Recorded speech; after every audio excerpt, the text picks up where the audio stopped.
అయితే దీని మీద కూడా సంక్షిప్తంగా చెప్పండి. బట్టి తీవ్ర మనస్తాపం, రేవంత్ లీకులపై దళిత ఉప ముఖ్యమంత్రి ఆవేదన, కావాలని బదనాం చేస్తున్నారని ఆక్రోశమని మొన్న వార్త వచ్చింది. నమస్తే తెలంగాణ వాళ్ళు రాశారు. సరే ఆ పేపర్ కాబట్టి రాశారని మీరు అంటే అనొచ్చు, కానీ ఎంతవరకు వాస్తుందో చెప్తారని. మచ్చలేని బట్టిపై పిచ్చిరాతలా అని దళిత సంఘాలు కూడా వ్యాఖ్యానించాయి. ఇవన్నీ దీని మీద ఏమన్నా సంక్షిప్తంగా ఏమైనా చెప్తారా నిజంగానే? అయితే ఇంకోటి కూడా రాశారు మళ్ళీ వాళ్ళ, బామ్మర్ది గుట్టు తవ్వుతున్న బట్టి రేవంత్తో ఇక్కడ తాడో పేడో తేల్చుకోవాలని నిర్ణయం, సింగరేణి మాజీ సీఎండీతో రోజంతా రహస్య చర్చలు జరిపారంటూ కూడా రాశారు. ఇట్లా ఏమైనా వాస్తవం ఉందా? మీరేదో ఆ ఎల్లో మీడియాని నమ్ముకుని మీ కొంప ముంచుకున్నట్టున్నారేమో అని మా బోటి డౌట్ వస్తుంది. ఆంధ్రజ్యోతి వాళ్ళు ఏదో కెలికి అయిపోయిందని కెలికి గందరగోళం, కాంగ్రెస్లో గందరగోళం సృష్టించినట్టు అనిపిస్తూ ఉంది. సార్ ఇక్కడ నిన్న కేటీఆర్ గారు మాట్లాడుతూ మీడియా ఏది పడుతుంది రాయొద్దు అని చెప్పేసి వారు అన్నారు. మాట్లాడి ఫస్ట్ మరి ముదిగా నమస్తే తెలంగాణ టీవీ న్యూస్ తెలుగు ఏది పడుతుంది రాయం మేము కూడా అని చెప్పేసి మాట్లాడారు కదా. అంటే మీరు మాత్రం మేము ఇష్టం వచ్చినట్టు ఏది పడితే అది మాత్రం రాయొచ్చు. మీరు రాస్తే కరెక్ట్, వేరే వాళ్ళు రాస్తే మరి తప్పు అయిపోతుంది. అదే కాకుండా సార్ సింగరేణి సంబంధించి మేము ఒకటే చెప్తా ఉన్నాం, సింగరేణి కాదు ఇది కరెక్టా కాదా ఫస్ట్ ఇది చెప్పండి. మల్లుబట్టి మనస్తాపానికి గురయ్యాడు అన్నది రేవంత్ గారి లీకులతోటే అన్నది వీరి ఆరోపణ. ఈ పత్రికలో వచ్చిన కథనం వాస్తవమా కాదా? ఇప్పుడు నమస్తే తెలంగాణ టీవీ న్యూస్ కేటీఆర్ వీళ్ళంతా కోరుకునేది ఏంటంటే బట్టి రేవంత్ రెడ్డి గారు కొట్టుకోవాలి, దానిలో మాకు రాజకీయ ప్రయత్నం జరగాలని చెప్పేసి. మీరు చెప్పిన పాయింట్ కరెక్ట్. ఆ అవకాశం లేకుండా ఉండదు, ఎందుకంటే రాజకీయ పార్టీలు అట్లా చేస్తానికి అవకాశం ఉంది. కరెక్ట్ చెప్తారు. ఇక్కడ కాంగ్రెస్ పార్టీ సమిష్టి నాయకత్వం ముందుకు పోతున్నారు కాబట్టి ఆరోపణలు వచ్చిన తక్షణమే రద్దు చేసింది సార్. అది మమ్మల్ని ప్రశంసించాల్సింది పోయి అవినీతి మీ ఆయనలో బోల్డ్ని టెండర్లు రద్దు చేసి మరి మీరు కూడా అవినీతికి పాల్పడరా చెప్పండి. మరి కాళేశ్వరానికి సంబంధించిన సుజల చౌత ఆనాడు రద్దు చేసిరు, పాలమూరు రంగారెడ్డి అంచనాలు పెంచి ఇంత ముందు కానీ రద్దు చేసి మీరు ఇచ్చారు. సింగరేణి సభ సైట్ విజిట్ పెట్టింది మీరే, కేంద్ర ప్రభుత్వం కూడా సైట్ విజిట్ నిబంధన పెట్టారు. అదే నేషనల్ మినరల్ డెవలప్మెంట్ కార్పొరేషన్ కూడా సైట్ విజిట్ నిబంధన ఉన్నది. అదే కాంగ్రెస్ ప్రభుత్వం వచ్చిన తర్వాత 4 టెండర్లు. నేను అడిగిన దానికి దాని మీద వెళదాం. బట్టి గారు మనస్తాపం చెందారన్న వార్తతోటి ఏకీపిస్తారా? లేదు కరెక్ట్ కాదు అని చెప్తారా? బామ్మరిది గుట్టు తవ్వుతున్న బట్టి అని ఇంకోటి రాశారు. ఈ బామ్మరిది గొడవ ఏంటి సడన్ గా? రేవంత్ రెడ్డి గారు ఈ బామ్మరిది ఈ విషయం మీద రకరకాల ప్రచారాలు జరుగుతున్నాయి. మరోవైపు సోలార్ స్కామ్ 500 కోట్లని మళ్ళీ హరీష్ రావు గారు ఏదో ఆరోపించారు. కిషన్ రెడ్డి గారికి ఉత్తరం కూడా రాశారంట. సో ఇప్పుడు బీఆర్ఎస్ పార్టీ ఏంటంటే వాళ్ళ ఇంట్లో వాళ్ళ కుటుంబానికి సంబంధించిన అంశం కాంగ్రెస్ పార్టీ ప్రతిసారి తీసుకొస్తుంది కాబట్టి రేవంత్ రెడ్డి గారు బామ్మరిది, సొంత బామ్మరిది కాకుండా సొంత బామ్మరిది అని ముద్రేసి అంటే వరుసలు కూడా మన అంటే సొంత బామ్మ జయప్రకాష్ గారు రేవంత్ రెడ్డి గారు బామ్మరిది, ఈయన కజిన్ సంబంధించినటువంటి వ్యక్తి. అదే మరి కందాల ఉపేంద్ర రెడ్డి గారు అల్లుడు అని చెప్పి ఎందుకు మాట్లాడాడు? ఆ కంపెనీ ఎవరి పేరు మీద సార్? కందాల ఉపేంద్ర రెడ్డి గారు కూతురు పేరు మీద ఉన్నది. అదే కాకుండా వారికి 10% ఎక్సెస్ తోటి మీ ఆయనలో టెండర్లు ఇచ్చి నవంబర్ 2023లో సింగరేణిలో టెండర్లు ఇచ్చిన వాళ్ళు ఎవరు? హరీష్ రావు పచ్చి అబద్ధాలు ఏమనంటే మేము మైనస్లలో ఇచ్చినాం, ఎక్సెస్ ఎన్నడూ అని చెప్పేసి అంటామన్నాడు. నిన్న మా చామల కిరణ్ కుమార్ రెడ్డి గారు ఆల్రెడీ కిషన్ రెడ్డి గారు లేఖ రాశారు. మొత్తం 2014 నుంచి 2026 వరకు మొత్తం విచారణ చేయండి. సింగరేణికి సంబంధించి టెండర్లు కావచ్చు, ఖర్చు పెట్టినది కావచ్చు, ఏదైనా అంశం మీద కాంగ్రెస్ ప్రభుత్వం చిత్తశుద్ధితో ముందుకు పోతుంది కాబట్టి బట్టి గారు ఎమ్మటి తక్షణమే రద్దు చేసిండు. అదే కాకుండా అక్కడ అగ్రిమెంట్ ఇంకోటి సార్ సైట్ విజిట్ నిబంధన ఎందుకు పెడతారంటే సైట్ విజిట్ నిబంధన పెట్టినట్లయితే కాంట్రాక్ట్ సంస్థ అగ్రిమెంట్ అది చేయించుకున్న తర్వాత ₹1 మాత్రం డిపాజిట్ ఉంటుంది.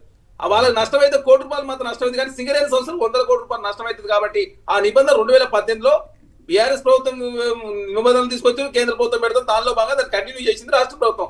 దాన్ని కూడా రాజకీయం చేసే కోణంలో బీఆర్ఎస్ పార్టీ ముందుకు పోతాం. కాబట్టి కాంగ్రెస్ పార్టీ చిత్తశుద్ధి కాబట్టి టెండర్లు రద్దు చేసినాం, ఎక్కడ కూడా అవినీతి చేయలేదు.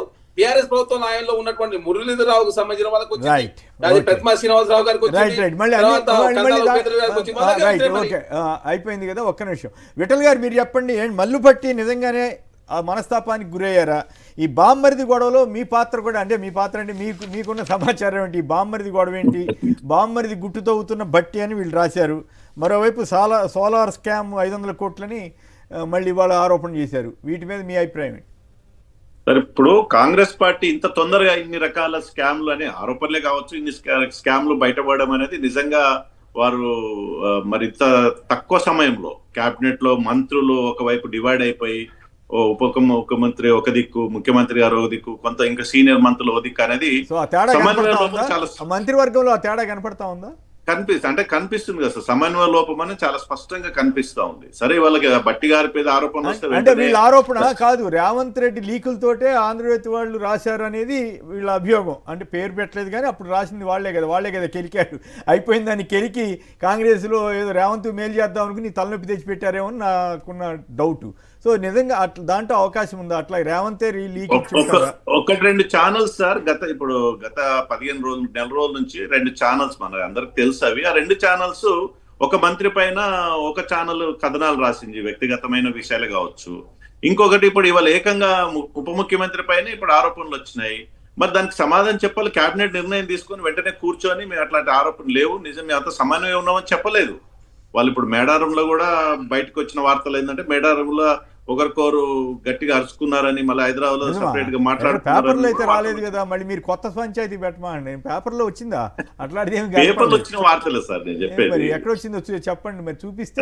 సోషల్ మీడియా పేపర్లు ఇన్ ద సెన్స్ ఇవాళ సోషల్ మీడియా సోషల్ మీడియాలో జరుగుతూ ఉంటాయి. సోషల్ మీడియా అన్ని నిజాలే ఉండక్కర్లేదు, అన్ని అబద్ధాలే ఉండక్కర్లేదు. కానీ బట్ మీలాంటి వాళ్ళు అటువంటి మాట్లాడేటప్పుడు నిజంగా నిర్ధారణ చేసుకుని మాట్లాడితే బాగుంటుంది. నేను సోషల్ మీడియా చూసిందే చెప్తున్నాను సార్. అది వాళ్ళు సమన్వయ లోపం అనేది చాలా స్పష్టంగా ప్రజలకు అర్థమవుతా ఉంది. ఇవాళ కుంభకోణాలు అనేది ఒకటి బయటపడుతుంది. బీఆర్ఎస్ ప్రభుత్వం బయట పెట్టినప్పుడు నేను ఏమంటున్నంటే ఇట్లాంటి కుంభకోణం పైన రాష్ట్ర ప్రభుత్వం వెంటనే ఇప్పుడు ఎట్లయితే కాళేశ్వరం ప్రాజెక్టు పైన సిబిఐకి ఇచ్చారో ఈ కుంభకోణాల పైన సిబిఐకి ఇవ్వండి. బొగ్గుకు సంబంధించిన కేంద్ర ప్రభుత్వం సింగరేణిలో కేంద్ర ప్రభుత్వం వాటా కూడా 49% ఉంటుంది, 51% రాష్ట్ర ప్రభుత్వానికి సంబంధించి ఉంటుంది. యాజమాన్యం వాళ్ళ చేతులు ఉంటుంది 51% కాబట్టి వారే వెంటనే ఒక ముఖ్యమంత్రి గారు నిర్ణయం తీసుకొని సిబిఐకి ఎంక్వైరీ ఇస్తే అన్ని వాస్తవాలు బయటకు వస్తాయి. నిజంగా ఇది బొగ్గు గారిని ఏమైనా స్కామ్ జరిగిందా, జరగలేదా, ఎందుకు మరి కొంతమంది వాళ్ళ బంధువులకు ఇవి టెండర్స్ వస్తున్నాయి, ఇవన్నీ కూడా బయటకు వస్తాయి కదా సార్. ఇది ప్రజల ఆస్తి, ప్రభుత్వ ఆస్తి. మరి ఈ రకంగా దోచిపెట్టడం అనేది సమంజసం కాదు. కాంగ్రెస్ లో గొడవలు ఉన్నాయనేది ఒకటి, మల్లుబట్టి నిజంగానే బాగా కోపంగా ఉన్నాడా లేదా మనస్తాపానికి గురైనట్టుగా మీరు ఫీల్ అవుతున్నారా? అంటే ఒక పత్రికలు వచ్చిన వార్తని వారు ఇప్పుడు అది బీఆర్ఎస్ పార్టీ అవునన్నా కాదన్నా బీఆర్ఎస్ పార్టీకి సంబంధించిన పత్రిక, అందులో వచ్చిన వార్తలో ఎంత నిజం ఉందో ఎంత అబద్ధమో తెలియదు. కానీ ఒక రకమైనటువంటి ఆంధ్రజ్యోతిలో వచ్చిన వార్తని బట్టి అయితే మనస్తాపం చెందినట్టుగా చాలా స్పష్టంగా బట్టి గారు వారు మళ్ళీ ప్రెస్ కాన్ఫరెన్స్, ప్రెస్ నోట్ ద్వారా వాళ్ళ నిరసన తెలియజేయడం జరిగింది. అది అంతర్గతంగా కూడా కేబినెట్ లో చర్చించుండొచ్చు, ఎవరు లీక్ చేశారో ఏందని జరిగి ఉండొచ్చు. నేను అంటే ప్రజలకి మెసేజ్ ఏం పోయిందంటే కేబినెట్ లో సమన్వయం లేదు, గ్రూపులు ఉన్నాయి, ఒక మెసేజ్ మాత్రం ప్రజలకు పోయింది. Okay right. కృష్ణ గారు చెప్పండి, మొత్తం పరిణామ క్రమంలో నిజంగానే మల్లుబట్టి ఇదయ్యారా? బామ్మరిది మీద మీరు ఎందుకు టార్గెట్ చేశారు? అట్లాగే ఈ నిజంగానే బామ్మరిది గుట్టు తవ్వుతున్న బట్టి అని వాళ్ళు రాశారు, ఎంతవరకు నిజం? కొమినేని గారు నంబర్ 1 నమస్తే తెలంగాణ పత్రిక రాసిన వార్త నిన్న, అంటే కేటీఆర్ గారి విచారణ జరుగుతున్న క్రమంలో రాధాకిషన్ రావు గారిని కూర్చోబెట్టుకొని ఇద్దరిని కలిపి అడుగుతున్నారు అనేది ఏదైతే రాసిందో దానికి దీనికి చాలా తేడా ఉంది. ఎందుకంటే నిన్న రాసింది ఫోన్ ట్యాపింగ్ విషయం మీద విచారణ అనేటి సీఎంఓ నుంచి వచ్చిన లీక్లు అందరూ కూడా దాన్ని క్యారీ చేశారు. కానీ దీన్ని రాయడానికి బేస్ ఏంటిది? ఆంధ్రజ్యోతి కథనం తర్వాత, ఏబిఎన్ ఛానల్లో కథనం తర్వాత బట్టి విక్రమార్క గారు మాట్లాడిన అంశాలు. బట్టి విక్రమార్క గారు ఓపెన్ గా మాట్లాడు, నా కెరియర్ ఏంటిది, నేను ఎవరు అంచరుని, నన్ను ఎవరు టార్గెట్ చేస్తున్న దాని వెనుక వ్యక్తులు ఎవరు అనేది పేర్లు తీసుకొని చెప్పారు కదా. దాని తర్వాత అద్దంకి దయాకర్ గారు వారి పార్టీ ఎమ్మెల్సీ, వారు కూడా బట్టి విక్రమార్క గారి స్టేచర్ ఏంటిది, బట్టి విక్రమార్క గారిని టార్గెట్ చేస్తున్నారు, ఇది జరుగుతుంది అని చెప్పడానికి ఆధారం డెఫినెట్గా కనబడుతున్నది. దాని మీద విచారణ ఎందుకు చేపట్టలేదు అనేది మేము అడుగుతున్నాం. ఎందుకు అని అంటే ఫస్ట్ కోమటిరెడ్డి వెంకటరెడ్డి గారి అంశం, ఆ తర్వాత ఎన్టీవీ ఛానల్ కథనం. ఎన్టీవీ ఛానల్ విషయంలో అయితే ఆ తర్వాత 2-3 జర్నలిస్టులు, ఆ స్టోరీకి సంబంధం ఉందా లేదా అనేది ఎవరు తెలియకపోయినా కూడా సుధీర్ అనే ఒక జర్నలిస్ట్ని సిట్టు వాళ్ళు కాలర్ పట్టుకొని ఇట్లా గొంతు పట్టుకొని మరీ తీసుకొని పోవడం అందరం చూసినాం. దొంతు రమేష్ అనే జర్నలిస్ట్ని వాళ్ళ ఫ్యామిలీతో వెళ్తుంటే కూడా సజ్జనార్ గారు ప్రెస్ మీట్ పెట్టి పారిపోతున్నాడు అని అన్నాడు చూడండి. అది తీవ్రమైన స్టేట్మెంట్స్ అవి. ఎమర్జెన్సీ మేము వస్తాం, బరాబర్ వస్తాం, మీ ఇన్స్టిట్యూషన్ మీ ఛానల్ లోపలికి వస్తామో అని చెప్పండి. దాని తర్వాత ఆంధ్రజ్యోతి చేసిన కథనంలో నేరుగా ఉప ముఖ్యమంత్రి గారి పేరుని తీసుకున్నారు. ఇవాళ వరకు ఐఎన్పిఆర్ మంత్రి కనీసం ఒక స్టేట్మెంట్ అని ఇచ్చిరా పొంగులేటి శ్రీనివాసరెడ్డి గారు? హర్ష గారు పోవచ్చు, పొంగులేటి గారు పోవచ్చు, పోయి వ్యాపారాలు చేసుకోవచ్చు మీరు డావోస్లో. కానీ ఉప ముఖ్యమంత్రి గారి మీద ఇవాళ ఒక ఛానల్ ఇదంతా చేస్తున్నప్పుడు, ఆరోపణ చేస్తున్నప్పుడు INPR మంత్రిగా పొంగులేటి శ్రీనివాసరెడ్డి గారి స్టేట్మెంట్ ఏంటిది? నంబర్ 1. నంబర్ 2, నీ number 2 in command deputy chief minister మీద వస్తున్నప్పుడు ముఖ్యమంత్రి గారు ఏమంటారు? 2 ఆంబోతులు కొట్లాడుతున్నాయి అని అంటారు. కొంచెం ఆశ్చర్యంగా ఎవరా 2 ఆంబోతులు? ఈ గొడవకి ఎవరా 2 ఆంబోతులు? జనవరి 1న తూచా తప్పకుండా ప్రతి సంవత్సరం మీరు ముఖ్యమంత్రి అయినప్పటి నుంచి వెళ్తున్న ఛానల్ అధినేతనే ABN ఛానల్ కదా. మీరు అక్కడికి వెళ్తున్నారు, వేరే ఏ న్యూస్ ఛానల్స్ దగ్గరికి వెళ్తలేరు, ఎవరిని కూడా కలుస్తలేరు. ఎవరు ఏ న్యూ ఇయర్ ఇది నేను దాదాపు 50 ఏళ్ళుగా ఈ ఫీల్డ్ లో ఉన్నాను కదా. ఒక ముఖ్యమంత్రి ఇప్పుడు కాంగ్రెస్ వాళ్ళు ఏమన్నారు సార్ తెలుసా సార్? కేసీఆర్ గారు ఇప్పుడు వెళ్ళలేదా? వెళ్ళొచ్చుగా, మేము వెళ్ళాంగా తప్ప ఇట్లా సార్ వాళ్ళు. కాదు నేను చూసినంత మేరకు ఈ 50 ఏళ్లలో ఒక ముఖ్యమంత్రి ఒక మీడియా అధినేత దగ్గరికి శుభాకాంక్షలు చెప్పడానికి, ఏది జనవరి 1 శుభాకాంక్షలు చెప్పడానికి ఎందుకు వెళ్ళాడు? రేవంత్ రెడ్డి గారికి ఆ వీక్నెస్ ఏమిటో, అది ఆయనకి అంత వీక్నెస్ ఏంటో అర్థం కాలేదు. దానివల్ల అప్రతిష్ట కూడా ఇలా రాష్ట్ర ప్రజల్లోనైనా మరి బట్టి విక్రమార్క గారికి వచ్చిందో లేదో మాకు తెలియదు. కానీ ఆ ఛానలే ఇలాంటి కథనాలు చేస్తే ఆ ఛానల్ సంబంధించిన వాళ్ళని ఎవరిని కూడా ఇట్లా పట్టుకొని అరెస్టులు చేయలేదు, ఇవాళకి నోటీసులు కూడా ఇవ్వలేదు. మరి దీని వెనుక రేవంత్ రెడ్డి గారు ఉన్నారా అనే క్వశ్చన్ మార్క్ రాదా? రేవంత్ రెడ్డి గారు మౌనంతోని, వారి సైలెన్స్ తోని ఎలాంటి విచారణ చేయకపోతే అంటే అన్నారు కాదు అన్నారు అక్రమాలు జరగవు, మా దాంట్లో అవినీతి లేదు, మా గవర్నమెంట్ లో అన్నారు. కానీ స్పెసిఫిక్ గా ఆ పత్రికను ఉద్దేశించి మాత్రం ఒక మాట ఏంది దిక్మాల రాత్రనే అనలేదు. NTV ఒక స్టోరీ చేస్తేనే అరెస్టులు, FIRలు సార్ మాకందరికి. ఆ ఛానల్ స్టోరీ చేస్తేనే నాకు నిన్న సాయంత్రం కూడా నోటీసులు వచ్చినాయి. ఏమని? వీళ్ళు ఏం చేసిర్రంటే Xకి రాసిరు సార్, మేము NTV స్టోరీని ట్వీట్ చేసినందుకు వీళ్ళు ఇక్కడ ఉన్న పోలీస్ డిపార్ట్మెంట్ మొత్తం జయేష్ రంజన్ గారు FIRని పెట్టి మా యొక్క మొబైల్ ఫోన్, నేను మీకు ఇప్పుడు చూపిస్తాను, నా మెయిల్లో ఉన్నది, మా మొబైల్ ఫోన్, మా IP అడ్రస్, మేము ఏం ఇంటర్నెట్ వాడుతున్నాం, మా IMEI, మా అకౌంట్ బ్లాక్ చేయాలి, ఇవన్నీ మొత్తం డీటెయిల్స్ పెట్టారు. NTV ఛానల్ కథనాన్ని ట్వీట్ చేసినందుకు, ఒక మీడియా ఛానల్ చేసిన కథనం. మరి ఇప్పుడు ABN విషయం మీద మీరు ఇంత ఓవర్ యాక్షన్ రేవంత్ రెడ్డి గారు అన్నారు కదా, ఇది సార్. ఇప్పుడు ఇవన్నీ అంశాలు పక్కన పెడితే సరే, కోమటిరెడ్డి గారి స్టోరీ వేరే. కానీ బట్టి విక్రమార్క విషయం మీద అయితే, వారి విషయం మీద, బట్టి విక్రమార్క గారి విషయం మీద అయితే అది రాష్ట్ర సంపద కదా సార్, బొగ్గు కుంభకోణం. ఇంకోటి వీళ్ళు సింపుల్ ఏమని చెప్తారు, చెప్తాను sir, I come to that. ఇప్పుడు బొగ్గు కుంభకోణం, ఈ నైనీ కోల్ కాంట్రాక్ట్ గురించి ఎత్తగానే ఇప్పుడు కాంగ్రెస్ వాళ్ళు ఏమంటారు, మీరు మాకు ఇప్పుడు సన్మానాలు చేయాలి, మీరు మాకు దండలేయాలి, డప్పులు కొట్టాలి, మేము దాన్ని క్యాన్సిల్ చేసినాం, మీరు మమ్మల్ని ప్రశంసించాలి అంటే సార్ అబెట్మెంట్ ఆఫ్ క్రైమ్ అని ఉంటుంది, క్రిమినల్ కాన్స్పిరసీ అనేది ఉంటుంది. క్రైమ్ జరిగిందా లేదా పక్కన పెట్టండి, మీరు దానికి రూపకల్పన చేసినా కూడా, మీరు కరప్షన్ స్కెచ్ చేసినా కూడా ఆంబిట్లో వస్తుంది.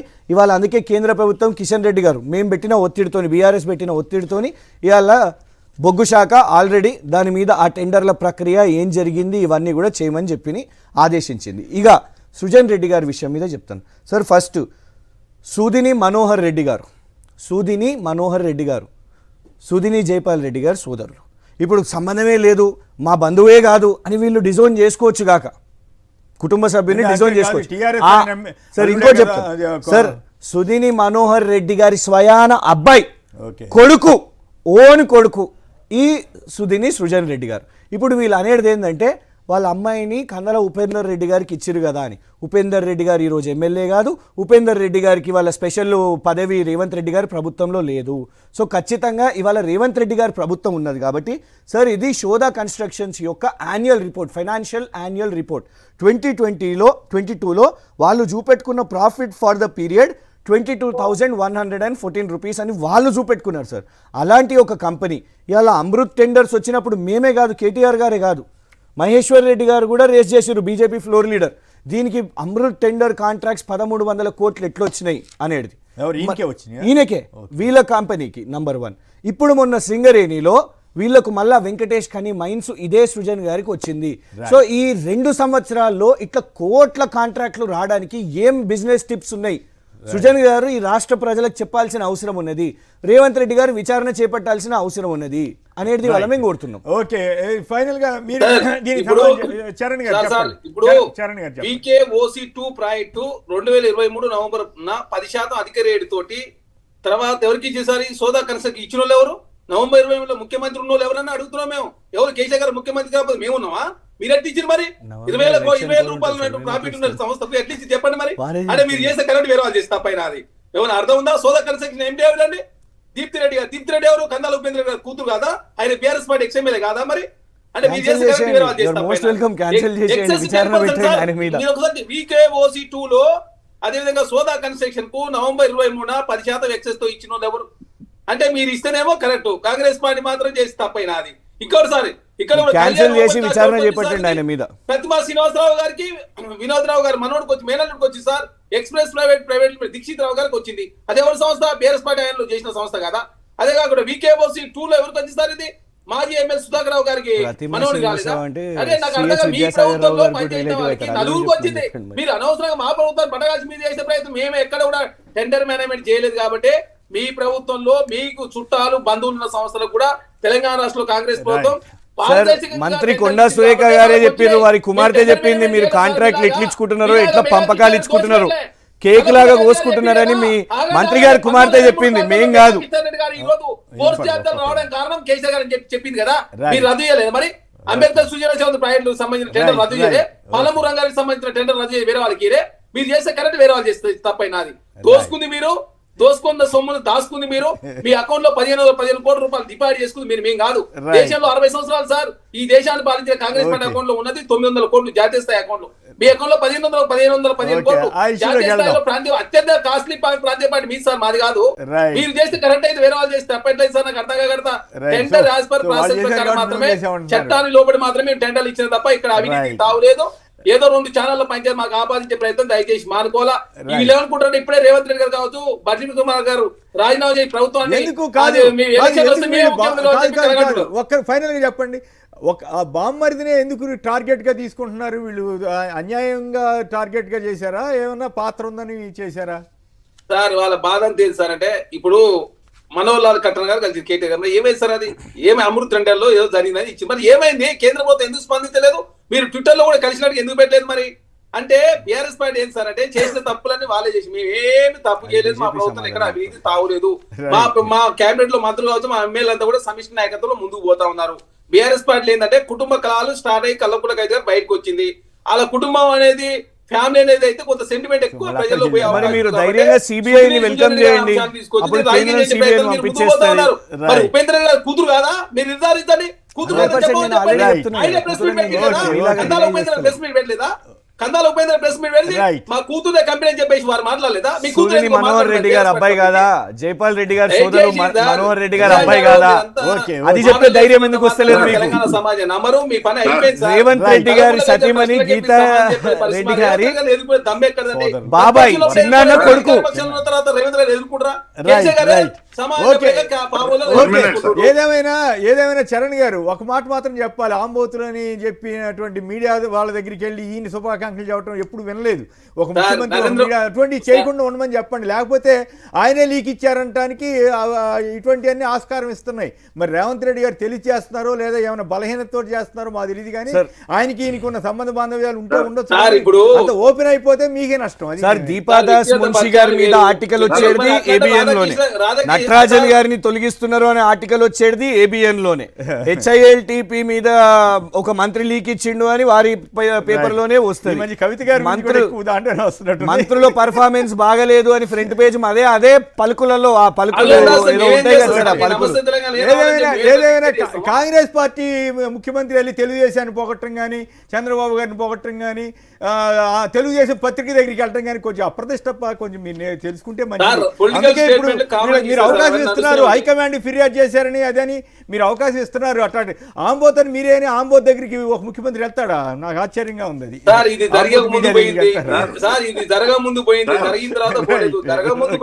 అంటే ఆయన ఉద్దేశం అదే కదా, ఆయన ఉద్దేశం కాదు. ఆంబోతు 2 ఆంబోతులు అన్నారంటే ఒక ఆంబోతు అనే సంగతి ముందు నుంచి ఐడియా ఉండాలి కదా, అప్పటికప్పుడు అంటారు కదా. ఇప్పుడు రాధాకృష్ణ గారికి కేసీఆర్ గారికి రానుకునే సంబంధం ఉందని చెప్పి వారే మాట్లాడు, మేము చెప్పింది కాదు. ఆయన కూడా కాదు. వాస్తవం కేసీఆర్ గారు కూడా అలాంటి తప్పు చేశారు, నేనేం కాదనట్లా. 100 మీటర్ల లోతును పాతి పెడతానని చెప్పి ఆయన 100 మీటర్ల ఎత్తున హెలికాప్టర్ లో తీసుకెళ్లాడు. ఆయన కూడా చేశాడు.